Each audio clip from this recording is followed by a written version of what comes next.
This is an unfortunate reality, but I am making my address because I have waited for 2 hours to speak to the City Council today on Friday, June 26th. I wanted to talk about the fact that on June 23rd they had a meeting down at the Harbor Gateway Library, which is in Mr. Buscaino's district, about the sidewalk repair issue.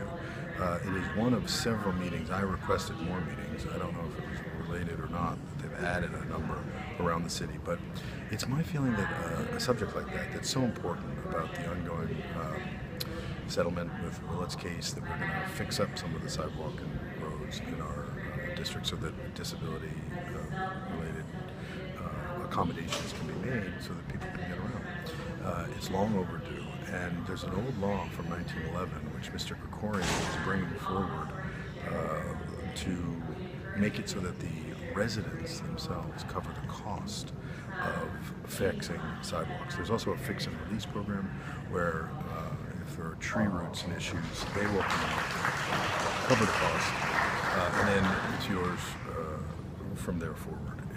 These are very important issues, and finding old laws and re-energizing them is something that the public does care about. And having meetings at 6 p.m.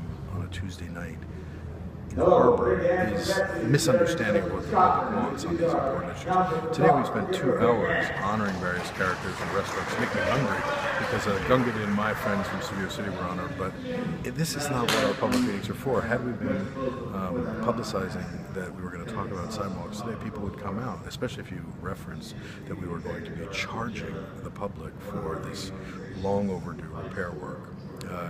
There's also an item on the agenda that I wanted to address, which had to do with the Special Olympics. Mr. Labange has been a tireless advocate for that group. But to give $250,000 to that group on top of what we've already given, it feels like it should have been done in a more... First of all, we should get a tally of how much we have given.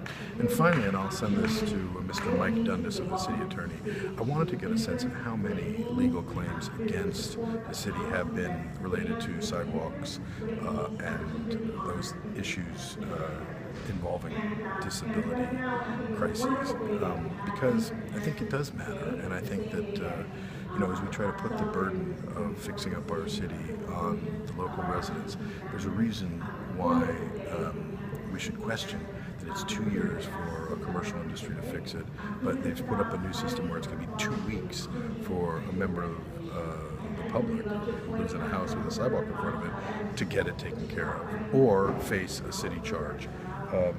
That's not appropriate.